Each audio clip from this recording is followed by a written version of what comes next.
Right now at 10, dozens are dead after Hurricane Melissa devastates the Caribbean.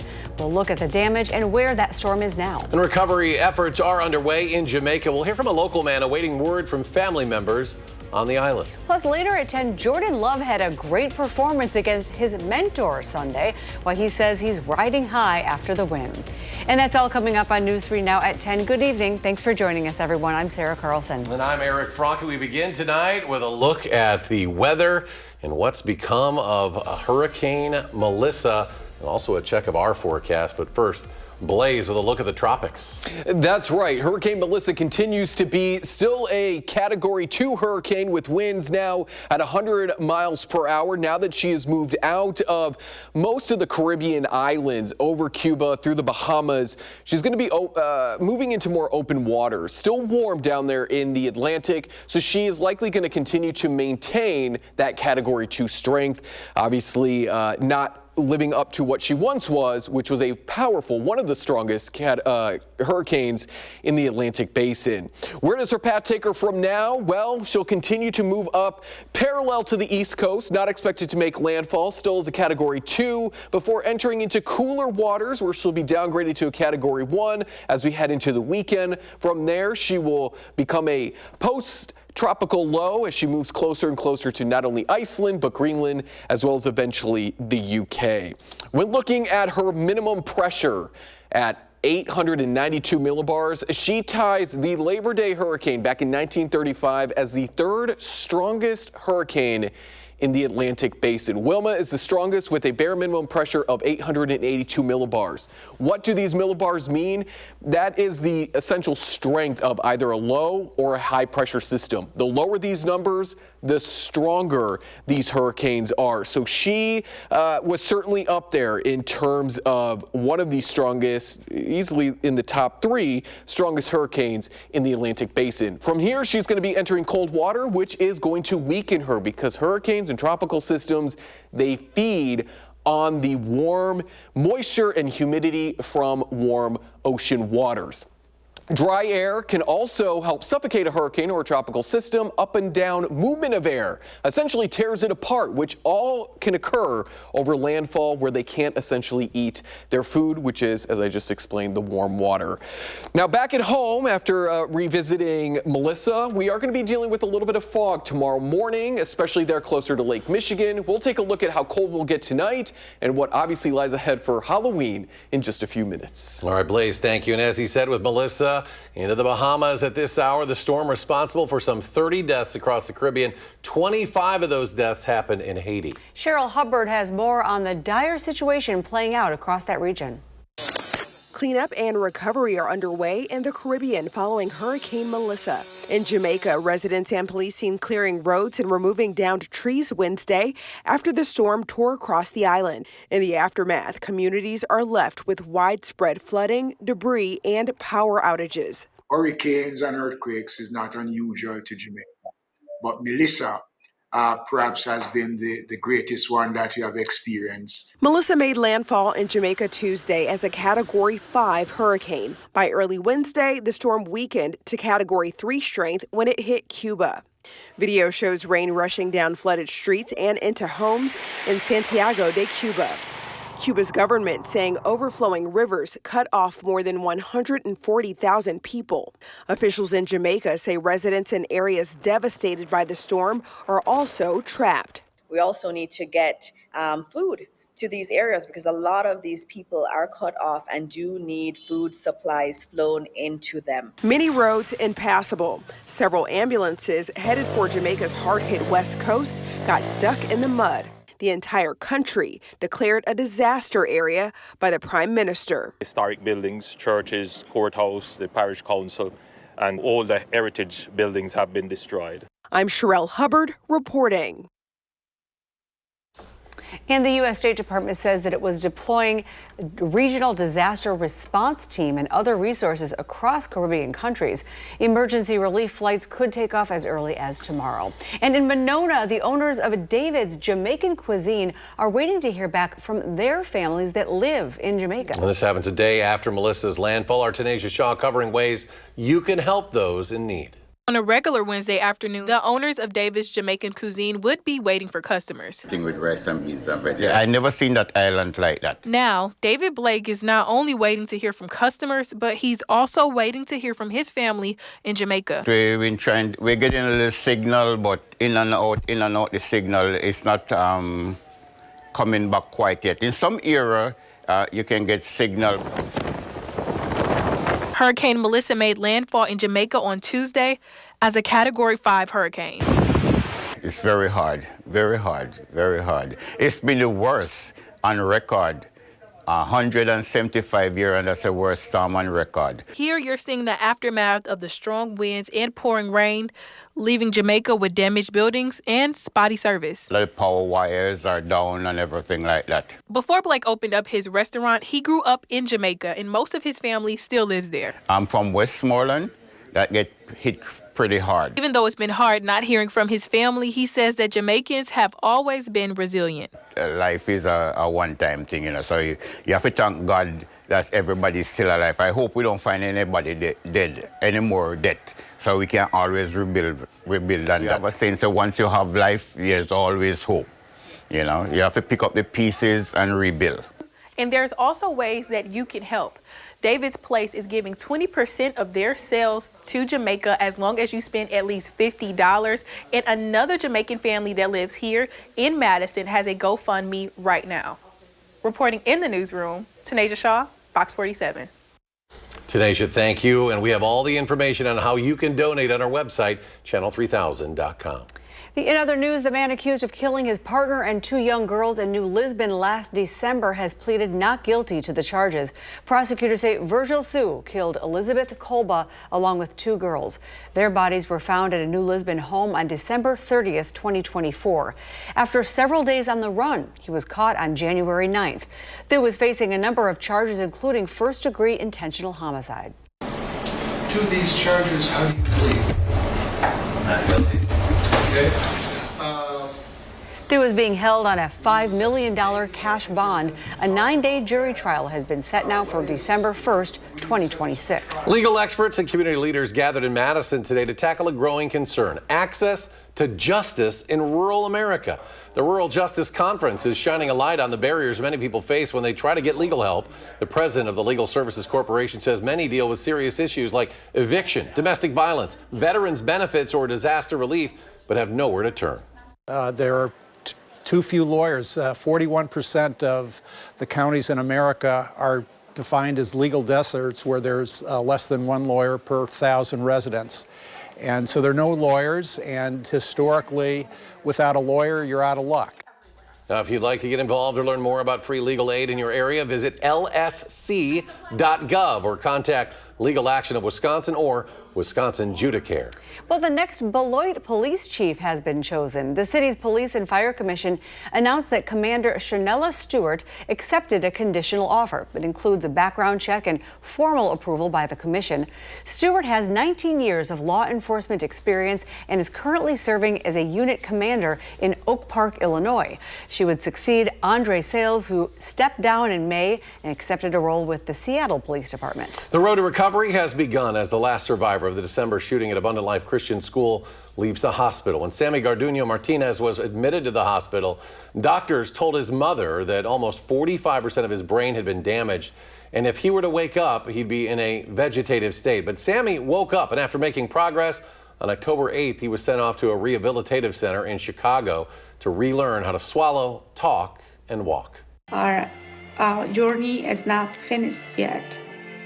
And we don't know how long it's going to take us, but one day we will back home, and one day we will see Sammy walking again.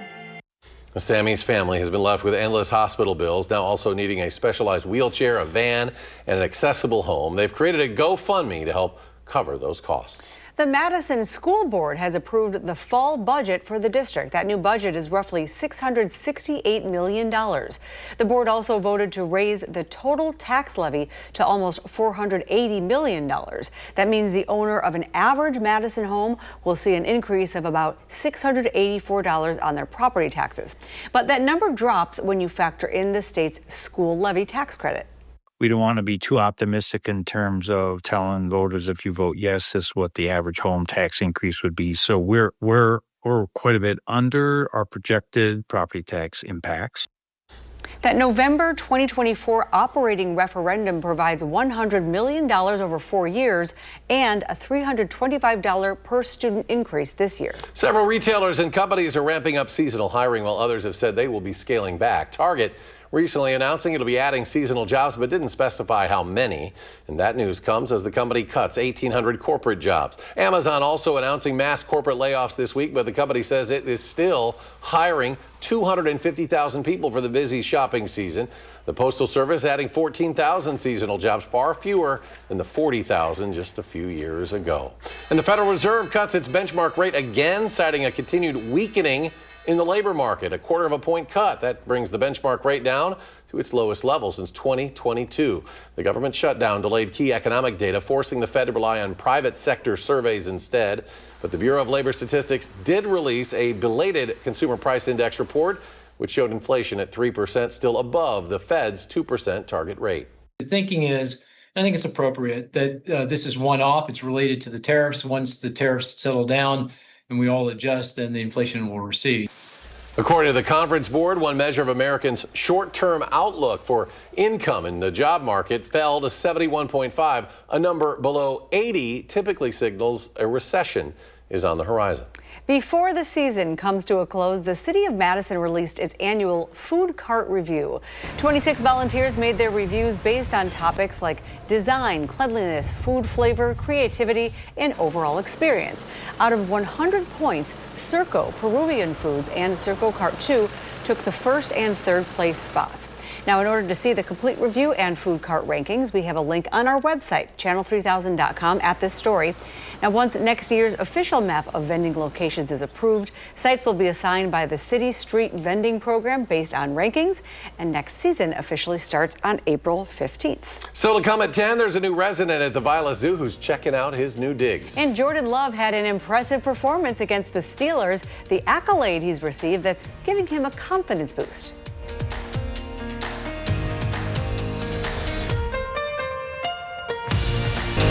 You're watching News 3 Now at 10. The public can now see the newest resident at Madison's Henry Vilas Zoo. Well, this is Siku, a male polar bear, 15 years old, about 1,200 pounds. And he comes from the Lincoln Park Zoo down in Chicago. He arrived in Madison on Friday, spent the weekend getting to know his enclosure, as well as Barrett, the zoo's resident female bear. Come on out, meet our bears. They're really amazing. Siku's been super playful since he's been here, so we're hopeful that he'll keep being a really fun guy for us. Now, the zoo is still awaiting the arrival of Nora, another female polar bear, and she's coming from the Oregon Zoo out in Portland. The Henry Vilas Zoo said it's waiting for the government to reopen so it can apply for the required transportation permits. Today, Jordan Love received a divisional accolade for his performance against the Steelers Sunday. And as News 3 Now senior Packers writer Jason Wilde tells us, that has the Packers star quarterback riding high. Jordan Love received the NFC's Offensive Player of the Week award today, and it was well-deserved. 360 passing yards, 3 touchdowns, a passer rating of 134.2 in Sunday night's win over the Pittsburgh Steelers. And that guy who used to play quarterback here, Rodgers, Mr. Aaron Rodgers, yeah, him. It was an impressive performance, but Love got more than just that award out of that performance. He also got a boost in his confidence, which was already pretty high.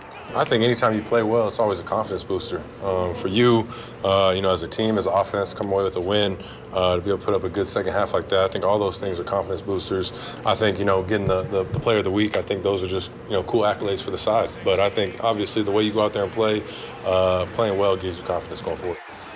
We'll see if Love can keep his momentum going. He is playing at a very high level right now, and the expectation is for him to continue that on Sunday here at Lambeau Field against the Carolina Panthers. We'll have full coverage of the game and everything leading up to it on our website, channel3000.com, where our Packers coverage is always free. And while you're there, make sure you sign up for our Packers newsletter, which delivers that coverage directly to your inbox every single day. In Green Bay at Lambeau Field, Jason Wilde, channel3000.com. Jason, thank you. Jordan Love and the Packers offense will get another chance to impress on the field Sunday again, as he mentioned, at home against the Carolina Panthers. That kickoff, by the way, is set for noon. Well, it's been chilly all this week across southern Wisconsin, but all of the trick-or-treaters are wondering about their big day. They don't care how cold it is. They don't want to have to cover those costumes. They really want to show them off. That is true. And thankfully this year we're not going to be dealing with some snow like we have in the past or some rain. It's not going to be super hot or super cold. It's going to be nearly normal. We'll talk about that in just a moment. But tonight, before we can get to the spookiest day of the year, we're looking at the upper 20s to low to mid 30s for most. Maybe a few of us hanging out in the upper 30s. Underneath, partly cloudy to mostly clear conditions. Closer to Lake Michigan, we're going to be waking up possibly to some patchy fog, which will hopefully burn off by the late morning hours. From there, we're going to watch as clouds move back in throughout Thursday. Halloween is looking to stay cloudy. From those clouds, they're going to Thursday, they'll just linger overhead. By Sunday, we say goodbye to the cloud cover. We'll get a little bit warmer before the mid-50s return by next Monday. Tomorrow, again, clouds will be moving in from the west to the east. Temperatures hanging out in those low to mid-50s with light east-northeasterly winds, a little bit off of or out of the north. It will keep us on the maybe chillier side at some points, but we aren't expecting any big cool downs or any big warm-ups over the next 7 to 10 days. So what is happening big picture wise? Well, this pesky little low pressure system coming out of Canada is essentially going to fall apart as it crosses into parts of northern Minnesota. Some of those clouds are going to start to move in as we head further into Thursday afternoon, and those clouds will linger as we go overnight into Halloween. Starting to see some green out there as we go into the second half of Halloween, especially I would say further north. There's going to be a better chance for those hit or miss light rain showers. Further to the south, I think we tap into some of that rain as we go further overnight into the early morning hours on Saturday. Because temperatures are going to cool on down, maybe some snowflakes mix in with some of those raindrops, but we're not anticipating much in the way of rain or possible snow accumulations.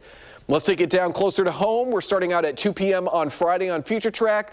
A lot more of that green off into parts of Minnesota and Iowa. Again, we don't really see a whole lot of that rain until maybe 9, 10 o'clock on Friday night into the start of Saturday. You can always take the First Warn Weather app with you and track out any showers. I really don't think any of the kiddos are going to need an umbrella, maybe a light winter coat, because we will be in the upper 40s to low 50s when they're out getting all that candy. Staying mostly cloudy, winds out of the north. Eventually we settle into those mid to upper 30s overnight going into Saturday. Again, with a high temperature right around 51, 52 degrees, we're right about average for where we should be for Halloween. Certainly not in those upper 70s like back in the 1933 or a balmy 30 back in 1917. No snow in the forecast, unlike back in 2019 when they got nearly a half a foot of snow. And actually, interestingly enough, it's only snowed about 9% of all of our Halloweens on record. So it's not really in the cards, actually, to get a whole lot of snow on Halloween. And thankfully this year, for some folks, we're not going to see any.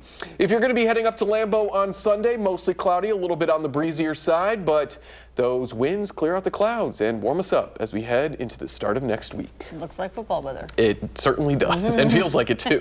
Thanks, Blaze. Thanks. Andrew recaps the Badger men's hoops game tonight against UW Platteville at the Kohl Center. Sports is next. Stephen Colbert's All News. Oh, drama. With Sarah Paulson and Senator Ruben Gallego. CBS Tonight. Finally tonight, a dramatic rescue along San Francisco's coastline where a dog was saved after plunging from a cliff.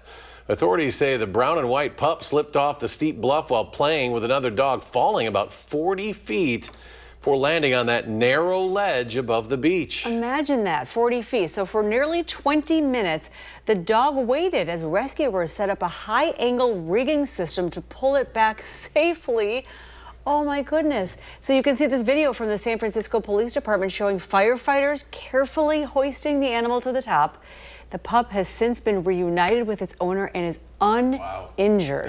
Wow, that is really lucky that he didn't Oh fall my gosh. and farther down. How can you thank those firefighters enough? Right. Can you imagine being those owners? No. Some serious Right? cliffs No. along that coast, No. too. Blaze is back. Final check of the forecast. Yes, a little bit of fog tomorrow morning, waking on up and a bit chilly out there, so send the kiddos off with a light jacket. We'll top out in the low 50s, northeasterly winds remaining light, a little bit more cloud cover heading on home from school and work, but as I said, we'll be in those low 50s. There is a look at the 7 and 10 day forecast. Friday, Halloween is looking pretty seasonal. Maybe an isolated light shower there towards the end of trick-or-treating overnight into the start of Saturday. Remember, we get an extra hour of sleep Saturday night into Sunday.